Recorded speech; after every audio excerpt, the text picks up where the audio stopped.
Ayo sama-sama menyelamatkan negara ini. Masa iya Komnas HAM dan LPSK diam-diam saja ketika Presiden bilang Indonesia darurat narkoba? Saya kira ini harus jadi momentum buat Komnas HAM dan LPSK menyelamatkan cara kerja negara lewat aparat hukum pelayanan publik tadi untuk membebaskan semua korban narkoba itu diobati. Tapi memang narkoba ini unik, Pak.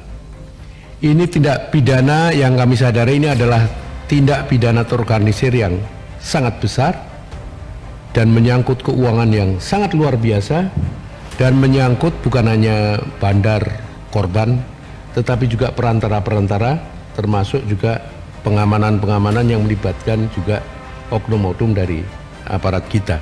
Usulan ini bukan usulan menarik, Pak, tapi usulan yang penting menurut saya. Kedepan kami akan memantau persoalan darurat narkoba dari sudut pandang hak asasi manusia. Saya mulai dari pandangan dan saya lihat semua menyusun sudah setia pada output yang kita sebut program nasional. 3 lembaga yang hadir di sini pastilah mengenai penegakan hukum nasional dan pelayanan ke publik, kemudian transformasi atau stabilitas Polhukam dan transformasi pelayanan publik. Itulah prioritas nasional 07 itu. Dari situ kemudian kita turunkan yang 03 dan seterusnya. Hanya itu ruang kita, sehingga angka-angka yang keluar memang tidak bisa apa-apa, bisa dipahami. Karena itu saya mencoba untuk mengangkat sebuah energi baru. Apakah mungkin ini mengubah cara pandang kita dan cara pandang negara untuk mengubah anggaran ini? Saya mulai dari LPSK. Kita baca semua. Salah satu program prioritasnya setelah prioritas nasional kan ada prioritas lembaga. 10 programnya. 10 yang menjadi rincian outputnya. Saya mau lihat langsung ke outputnya. Saya tertarik dengan output yang ke-7. Apa itu? Layanan pemenuhan hak saksi dan korban tindak pidana narkoba dan tindak pidana umum lainnya. Saya berhenti narkobanya. Kita ingin bertanya kepada teman-teman, apakah punya data 10 tahun terakhir ketika Presiden Jokowi juga melanjutkan apa yang sudah di statement oleh Presiden SBY bahwa Indonesia darurat narkoba. Presiden Joko Widodo menegaskan Indonesia sudah masuk dalam kategori darurat narkoba. Untuk itu Jokowi menginstruksikan semua instansi terkait dari pusat hingga ke daerah untuk bersinergi mengatasi peredaran narkoba yang sudah sangat mengkhawatirkan dan menabuh genderang perang melawan narkoba. Darurat narkoba. Lapas kita penuh isinya korban-korban narkoba itu. Satu-satunya lembaga yang punya kata korban ya LPSK ini. Bagi saya, narkoba adalah kejahatan global. Siapakah penjahatnya? Para bandarnya. Mengapa? Karena mereka kaya raya dengan cara melawan hukum dan mengorbankan umat manusia yang tak berdosa banyak sekali. Itulah mensreanya, karena itu dia penjahat itu. Tapi korban-korban itu adalah korban. Korban itu orang sakit harus diobati, bukan dipenjara. Di mana LPSK urusan ini? Nah, karena itu jika angkanya kan kita masukkan alokasi pagunya 8,4 miliar untuk narkoba plus tindak pidana umum lainnya, saya rasa tidak, ini terbalik ini. Ganti semua ini, harusnya fokus saja semua ke narkoba ini. Lebih dari 200.000 korban itu sekarang di lapas seluruh Indonesia, over capacity. Bukankah kita kalau bertanya para penegak hukum menyidik, panggil dia, ambil KTP-nya, siapa namamu lengkap, ini korban ya. Pertanyaan nomor 2 apa? Apakah saudara dalam keadaan sehat? Dijawab itu sehat, padahal semua korban itu sakit. Nah, karena ini saya lempar juga ke Komnas HAM, di mana kalian? Karena itu adalah korban-korban pelaksanaan HAM-nya tadi. Hukum acaranya nggak benar itu. Orang sakit kok diadili, orang sakit diobati. Nah, kalau begitu, dua-duanya ini, Komnas HAM dan LPSK, fokus dulu menyelamatkan Indonesia darurat narkoba, menyelamatkan korban-korban itu. Saya minta LPSK dan Komnas HAM kunjungi semua lapas. Tanya satu-satu, berapa persen yang korban, Dan berapa hukumannya? Gara-gara itu juga biaya makan di lapas kita, negara APBN kita ini politik anggaran mengeluarkan di Komisi 3 lebih dari 1,2 triliun dari hasil kerja aparat penegak hukum, mulai dari penyidik, penuntut sama hakimnya, tinggal di lapas di hilirnya. Saya kira ini harus jadi momentum buat Komnas HAM dan LPSK menyelamatkan cara kerja negara lewat aparat hukum pelayanan publik tadi untuk membebaskan semua korban narkoba itu diobati. Nah, oleh karena itu menurut saya pimpinan, jika dimungkinkan, masih dimungkinkan, dan saya akan titip kepada fraksi Partai Demokrat di Badan Anggaran untuk mengubah lagi cara pandang kita menyusun anggaran ini. Kalau enggak tadi seperti teman-teman tadi, bolak-balik itu saja dari tahun ke tahun. Sementara mata kita terbuka untuk menyaksikan korban-korban narkoba itu yang di lapas, ini yang di lapas. Sekarang bagaimana yang enggak di lapas? Saya minta LPSK turun nanti juga Komnas HAM. Ini minimal di dapil saya. Apa yang terjadi? Ada puluhan sampai ratusan yang masih dipasung di Republik ini. Ada yang terbiarkan di situ terlantar itu, dan terpaksa harus kita bawa ke pusat-pusat rehabilitasi. Ini menarik, tadi ada program rehabilitasinya. Datanglah ke pusat-pusat rehabilitasi mandiri punya masyarakat juga maupun yang punya negara. Itu tugas kita, menyelamatkan mereka. Ayo sama-sama menyelamatkan negara ini. Masa iya Komnas HAM dan LPSK diam-diam saja ketika Presiden bilang Indonesia darurat narkoba? Tidak Pak, tidak. Karena itu saya pimpinan mendukung penuh anggaran yang dimintakan. Jika perlu diubah, fokus saja, tidak usah banyak-banyak, fokus saja selamatkan yang tadi, korban-korban narkoba itu. Komnas HAM bagi saya ini jadi sangat serius untuk teman-teman. Silahkan anggarannya tadi dimasukkan, saya setuju itu. Tapi saya ingin coba berpikir sama-sama hari ini, kalau tadi masih ada ruang kita berdialog, mengubah ini atau bagaimana caranya agar soal narkoba atau korban-korban ini kita dekati dengan perspektif kita masing-masing, karena itu masuk prioritas nasional outputnya tadi. Jadi bagi saya narkoba ini menjadi pilihan utama dan jangan kemana-mana. Anggaran kita, politik anggaran kita teman-teman LPSK sesuai dengan kewenangan dan talentamu menurut undang-undang, begitu juga Komnas HAM, begitu juga Komnas Perempuan menjadi perhatian kita.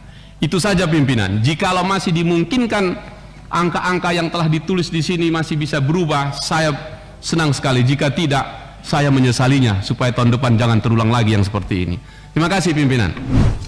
Pak Hinca, yang terakhir tentang narkoba, memang kami sendiri juga, tapi memang narkoba ini unik Pak. Ini tindak pidana yang kami sadari ini adalah tindak pidana terorganisir yang sangat besar dan menyangkut keuangan yang sangat luar biasa, dan menyangkut bukan hanya bandar korban tetapi juga perantara-perantara, termasuk juga pengamanan-pengamanan yang melibatkan juga oknum-oknum dari aparat kita. Kesulitan kami sebenarnya begini, untuk korban ini biasanya yang berstatus sebagai korban kemudian direhabilitasi, dan rehabilitasi ini biasanya oleh pemerintah dilakukan di panti-panti rehabilitasi. Sementara korban yang diindikasikan sebagai pelaku kejahatan itu yang banyak kemudian memenuhi lapas-lapas. Keluhan ini juga sudah disampaikan oleh Kementerian Hukum dan HAM, karena sebagian besar lapas kita isinya adalah pelaku-pelaku narkoba ini, termasuk yang sebenarnya berstatus sebagai korban. Dalam perspektif kami, tindak pidana narkoba ini yang menyangkut korban seringkali kita dilematis ya, karena ini kan tindak pidana yang victimless, tidak ada korban sebenarnya. Pelaku dan korbannya itu satu orang, dia mengkonsumsi narkoba, itu kan satu kejahatan, dan dia kemudian menjadi korbannya. Itu berkaitan dengan korban. Dan sampai sekarang memang kita sudah mencoba untuk mensosialisasikan tentang LPSK menangani juga tentang korban, tetapi belum banyak yang hadir kepada kami dari para korban narkoba ini. Tentang saksi, kebanyakan saksi kasus-kasus narkoba adalah para aparat penegak hukum sendiri. Jadi itu yang menyebabkan kami kesulitan untuk bisa mengakses pada mereka tentang perlindungan yang bisa kami berikan kepada para saksi ini. Tapi kami sudah berkoordinasi dengan BNN dan BNN sudah menjanjikan nanti kalau ada saksi-saksi yang memerlukan perlindungan LPSK akan direkomendasikan ke LPSK. Kami juga menyampaikan bahwa dalam kasus narkoba yang terakhir melibatkan pimpinan tinggi Polri, itu salah tiga pelaku itu mengajukan permohonan sebagai justice collaborator. Tetapi karena kami menilai tidak layak untuk bisa kami berikan status justice collaborator, itu kami tolak. Itu tentang narkoba. Sekarang tentang SSK. Pimpinan, Ibu pimpinan, bisa interupsi sedikit saja supaya Boleh, silakan. supaya clear juga ini LPSK. Pendekatan kita tadi kan Indonesia ini darurat narkoba. Kalau itu perspektifnya, ya nggak dapat untuk apa buat program ini. Karena tadi kan ada program di sidang nomor 7 itu yang saya kejar, angkanya terlalu kecil. Maka saya minta tadi kan besar. Ini kan konteksnya politik anggaran. Ya. Yang mana kan begitu? Sekali lagi perspektifnya ini. Semua pemakai, semua pengguna adalah korban. Korban dari peredaran gelap narkoba. Korban itu. Nah, sebaliknya dalam perspektif LPSK kita, satu-satunya lembaga yang punya kata korban itu dia, dan Anda masukkan. Karena itu saya merasa ini penting untuk kita bangun energi baru tentang ini agar anggaran Bapak itu menyelamatkan ini semua gitu. Menunggu yang lain nggak bisa, Pak. Saya kasih tahu lagi tadi terakhir bahwa mereka kan korban dari kesalahan hukum acara kita. Bagaimana mungkin orang sakit di penjara diadili? Kenapa bapak-bapak tidak turun? Kenapa Komnas HAM tidak turun? Hari ini baru kita sadari itu setelah sekian tahun. Ini kesalahan bersama. Nah, karena ini kesalahan bersama, ayo sama-sama. Nah, mumpung bicara tentang politik anggaran, saya menyarankan dan meminta LPSK untuk pada bidang ini besarkan, Pak. Jangan mengeluh. Masa mengeluh saksinya begini dan seterusnya. Satu-satunya penegak hukum yang punya hak untuk tidak boleh ditangkap adalah kan para penyidik narkoba. Oke, dan seterusnya. Kalau Bapak hanya lihat kasus-kasus yang besar, tidak, Pak. Yang kita mau lihat adalah rakyat yang saya jelaskan tadi, Pak. Mereka lah korban itu. Dan karena itu, seluruh instrumen lembaga yang ada di Republik ini harus sama-sama punya energi menyelamatkan Indonesia darurat narkoba. Itu poin saya di situ. Nah, karena itu pimpinan, saya hanya mau menyampaikan gagasan ini. Nah, kalau hari ini belum bisa, enggak apa-apa. Tapi saya mau kasih tahu, kalau pendekatannya cuma masukkan 8, sekian miliar tadi untuk korban narkoba dan itu pun sekedar saja, ya sama aja dengan permintaan pertanyaan teman-teman tadi. Ini bisnis as usual saja. Kira-kira begitu. Poin saya garis bawah ini adalah Indonesia darurat narkoba. APBN kita habiskan untuk lembaga-lembaga kita ini sesuai kewenangannya, selamatkan itu. Gitu pimpinan, terima kasih. Silakan. Iya, terima kasih Pak Inca. Jadi saya kira memang yaitu pesan yang disampaikan, dan saya kira bukan hanya untuk LPSK ya. Karena LPSK ini kan adanya di hilir, Pak. Di hilir sebelum menjadi kasus pidana kita tidak bisa intervensi. Menjadi kasus pidana pun harus jelas mana korban, mana saksi dan sebagainya. Tapi pesan itu sangat menarik.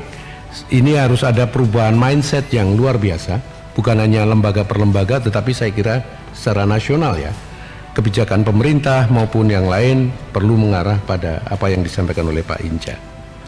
Interupsi pimpinan. SSK ya. Interupsi Pak pimpinan. Juan Bima. Sebentar, silakan. Sebentar Pak Asto. Silakan. Saya kira apa yang tadi disampaikan oleh Pak Hinca harus jadi catatan penting Pak Ketua, perlu dibul juga. Karena kita setiap hari, bahkan ini sudah di-mention dan juga disampaikan oleh Presiden Jokowi mengenai darurat narkoba, sehingga ini tidak boleh hanya disikapi secara normatif saja. Usulan ini bukan usulan menarik, Pak, tapi usulan yang penting menurut saya, dan ini harus disikapi oleh baik Komnas HAM maupun LPSK di dalam kerja-kerja yang nyata gitu ya, sehingga nanti ke depan tidak hanya berkaitan dengan penanganan yang ramai di publik saja, tetapi juga fokus diarahkan kepada apa yang tadi disampaikan oleh Pak Dr. Hinca. Saya setuju dengan Pak Hinca tadi, baru sekali ini kita sepaham saya kira. Terima kasih Pak Ketua. Baik. Ya, terima kasih Pak Johan Budi. Itu tadi juga saya sudah nyatakan bahwa ini adalah perubahan mindset yang harus kita lakukan secara bersama-sama. Terkait darurat narkoba tadi, secara langsung sementara ini Komnas HAM hampir tidak pernah menerima pengaduan masyarakat terkait kasus narkoba. Barangkali ini juga akibat dari cara pandang korban sendiri melihat dirinya, yang kemudian sudah menganggap dirinya adalah bagian dari pelaku kejahatan yang layak dihukum. Upaya dekriminalisasi itu juga tidak menjadi perhatian Komnas HAM. Kedepan kami akan memantau persoalan darurat narkoba dari sudut pandang hak asasi manusia, khususnya karena Komnas HAM juga saat ini menjadi bagian dari Koalisi untuk Pencegahan Penyiksaan bersama Komnas Perempuan, Komisi Nasional Disabilitas, KPAI, dan juga LPSK. Salah satu kegiatannya adalah melakukan pemantauan di lapas-lapas, dan overcrowded di dalam lapas tentu merupakan persoalan atau pelanggaran hak asasi manusia sebagai bentuk degrading inhuman treatment. Nanti ke depan kami akan pantau untuk fokus terhadap bagaimana tahanan-tahanan di lapas komposisinya sebagian besar merupakan kejahatan narkoba, dan bagaimana mereka yang masuk dalam pidana penjara tersebut apakah kategorinya memang seharusnya tidak menjadi tahanan tetapi mendapatkan rehabilitasi atau dekriminalisasi.